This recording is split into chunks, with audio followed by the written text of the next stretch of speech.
स्वागत है आप सभी का एनएफ न्यूज पर। मैं हूं आपके साथ रोहित। 29 सितंबर की तारीख थी जब पीओके में विद्रोह शुरू हुआ।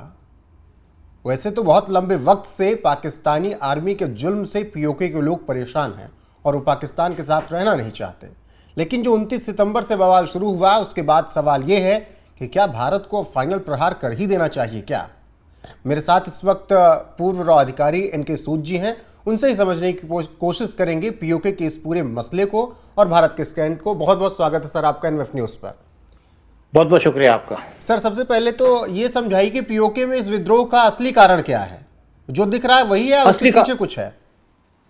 देखिए, असली कारण ये है कि वहां पे फैसिलिटीज नहीं है। सारी जो बिजली है वो प्रोड्यूस होती है पीओके के अंदर और चली जाती है पंजाब प्रोविंस के अंदर।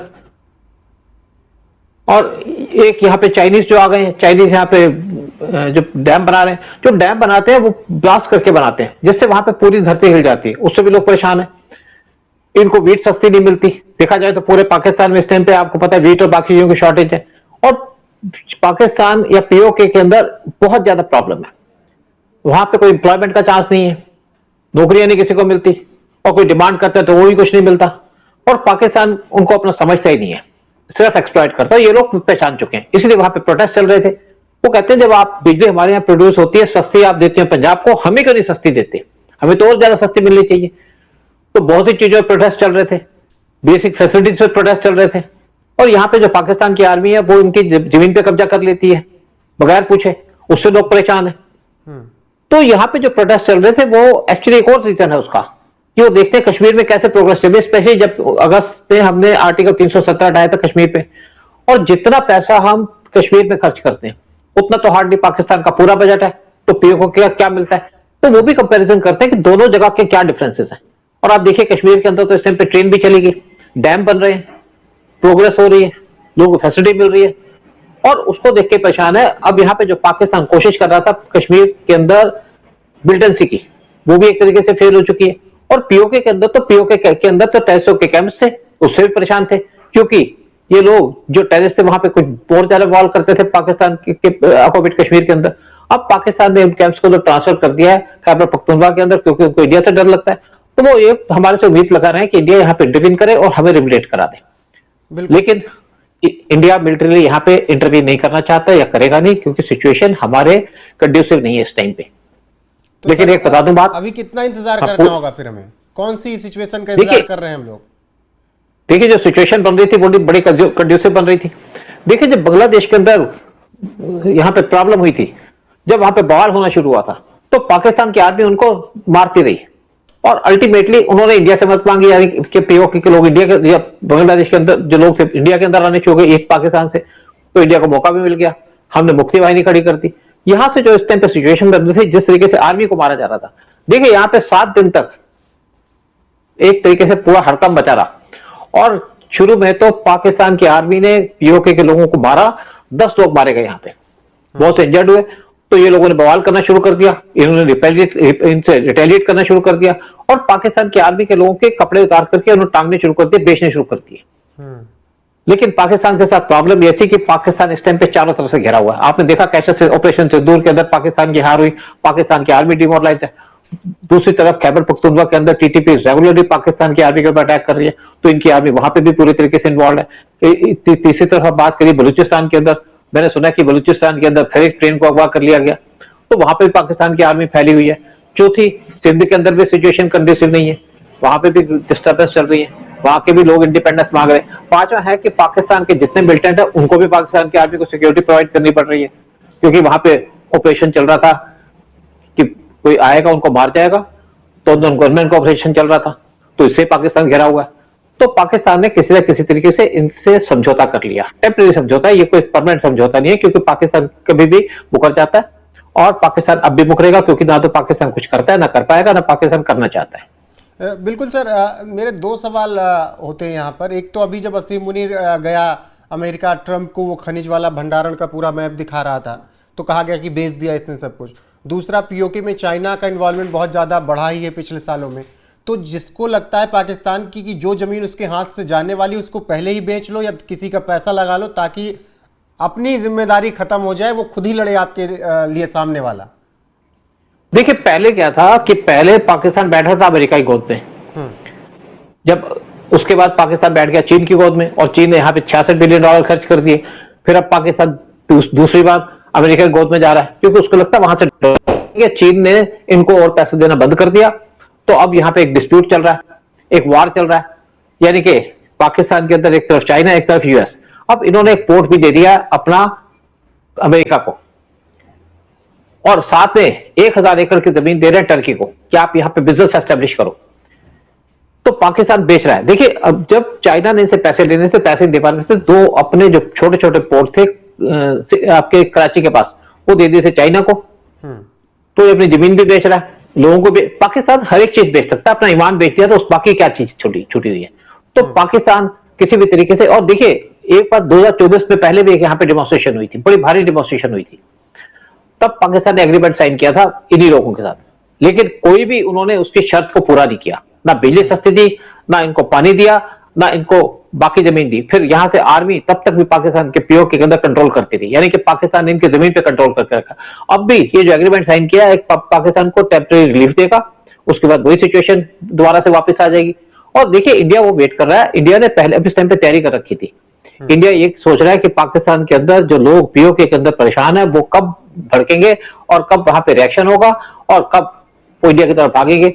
एक बार ये लोग इंडिया के अंदर आना शुरू कर दे, मैं आपको बता दूं इस टाइम पे हमारी गवर्नमेंट ने पूरी तैयारी कर रखी थी। ऐसा लग रहा था कि इस टाइम पे जो पाकिस्तान के अंदर या पीओके के अंदर हो रहा है उससे ये लोग इंडिया के अंदर आएंगे। हम अब खोल के बैठे थे, यहाँ पे पूरी तैयारी कर ली थी, जैसे ही आएंगे हम इनको कैंप पे रख लेंगे यहाँ पे, उसके बाद काम करेंगे। लेकिन इंडिया मिलिट्री यहाँ पे इंटरवीन नहीं करना चाहता पाकिस्तान के अंदर। अगर इंडिया पाकिस्तान के अंदर मिलिट्री इंटरवीन कर दे तो हम 6 घंटे के अंदर पीओके ले सकते हैं। सर कितनी क्योंकि देर में? उससे इंटरनेशनल 6 घंटे के अंदर, सिर्फ 6 घंटे में?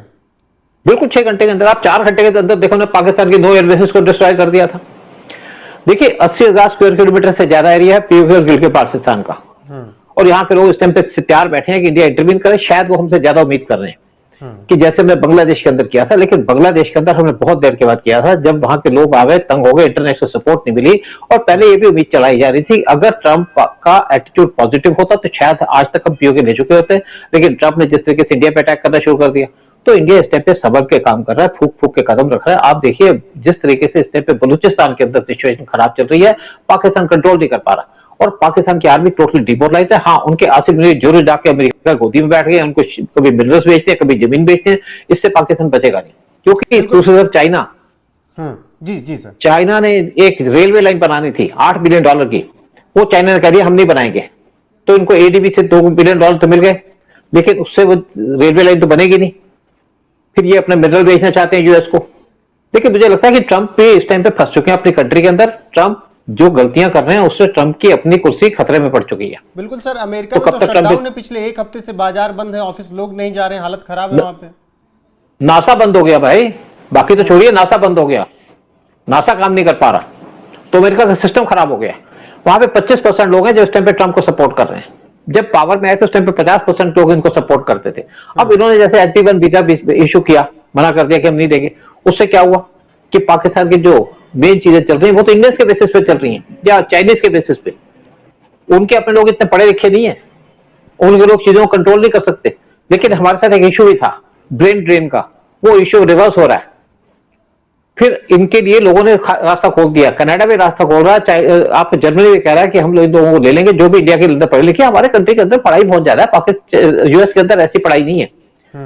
और फिर हमारी जो कमिटमेंट होती है जॉब के अंदर, हम 12 घंटे काम कर सकते हैं, 16 घंटे काम कर सकते हैं, 24 घंटे काम कर सकते हैं। अमेरिकन सिर्फ 8 घंटे काम करके बैठ जाते हैं, उसमें भी 5 बार कॉफी चाहिए सर। बिल्कुल। सर आखिरी सवाल, अभी हमारे आर्मी चीफ का बयान आया कि अगर अब की बार कुछ शुरू किया पाकिस्तान तो नक्शे से मिटाकर ही दम लेंगे। उस एक बयान पर आपकी टिप्पणी, फिर एक गीदड़ भभकी आई पाकिस्तान की तरफ से कि भारत अपने मलबे में ही दब जाएगा अगर अब की लड़ने की कोशिश करेगा तो। सर इस पर आपकी विशेष टिप्पणी चाहूंगा। देखिए पाकिस्तान शायद ऑपरेशन सिंदूर भूल गया, सिर्फ 4 घंटे का वार था उस टाइम पे। 4 घंटे के अंदर हम पाकिस्तान की 9 एयरबेसेस को डिस्ट्रॉय कर दिया, 3 उनके मिलिट्री कैंप को डिस्ट्रॉय कर दिया। पाकिस्तान भागा भागा आया कि पिताजी हमें माफ कर दो।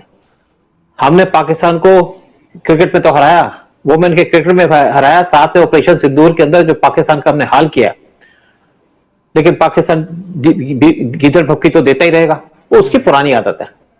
उसने अपने लोगों को भी तो कुछ कहना है। हमने बहुत कुछ गिरा दिया, इंडिया के जहाज गिरा दिए, गिरा कुछ नहीं पाया। और पाकिस्तान जो मर्जी कोशिश कर ले, पाकिस्तान को पता है कि अगर मैं कोशिश करूंगा तो मैं मर जाऊंगा। इस टाइम पे पाकिस्तान का एक एग्रीमेंट साइन हुआ है सऊदी के साथ, उसको लगता है कि सऊदी उसको सपोर्ट करेगा। उस एग्रीमेंट के अंदर 25,000 पाकिस्तान के सोल्जर सऊदी में जाएंगे और यमन के खिलाफ लड़ाई करेंगे, हूदीस के खिलाफ, क्योंकि सऊदी लड़ नहीं सकता। तो पाकिस्तान को एक तरीके से ढूंढ रहा है कि डूबते को तिनके का सहारा। उसको लगता है कि यूएस उसको सपोर्ट करेगा। क्या ऑपरेशन सिंदूर के अंदर यूएस ने उसको सपोर्ट कर लिया था? क्या यू उसको बचा पाया? 1971 में क्या यूएस ने उसको बचा लिया था? तब भी नहीं बचा पाया, अब भी नहीं बचा पाया। और अगर पाकिस्तान, क्योंकि हमारा ऑपरेशन सिंदूर अभी भी चल रहा है और पाकिस्तान ने थोड़ी सी हिमाकत की। अभी सर क्रीक के ऊपर पाकिस्तान ने कुछ क्वेश्चन उठाए। पाकिस्तान क्वेश्चन उठा सकता है, पाकिस्तान उसके आगे कुछ नहीं कर सकता। पाकिस्तान डिमोरलाइज है, पाकिस्तान की गवर्नमेंट हारी हुई है, पाकिस्तान की आर्मी डिमोरलाइज है, पाकिस्तान के आर्मी चीफ और उनके जो प्राइम मिनिस्टर घबराए हुए हैं। उन लगता है कि हमारी कुर्सी जाएगी। देखो आज पहली बार देख रहा हूं कि पाकिस्तान के सिविलियन गवर्नमेंट और आर्मी दोनों एक कंसर्नेंस के अंदर है, एक दूसरे का सपोर्ट ले रहे हैं, एक दूसरे कंधे पे खड़े हैं। एक जाएगा तो दूसरा जाएगा, और अगर ये एक भी गया तो इनकी गवर्नमेंट गिर जाएगी। आ जाएगा इमरान खान जो इनको इनकी लाशों को या जिंदा इनको जमीन में गाड़ देगा। ठीक है पाकिस्तान के बुरे हाल है, पाकिस्तान घबराया है, लेकिन पाकिस्तान फिर भी गीदड़ भपकी देने से बाज नहीं आ रहा। बिल्कुल सर, बहुत बहुत शुक्रिया सर आपका जुड़ने के लिए और पीओके पर इतने विस्तार से जानकारी देने के लिए। बहुत बहुत शुक्रिया सर। बाकी दर्शकों की राय क्या है कमेंट सेक्शन में आकर जरूर बताइएगा। बने रहिएगा एनएफ न्यूज़ पर। लगातार देश और दुनिया की हर एक अपडेट आपको यहाँ पर मिलती रहेगी। नमस्कार।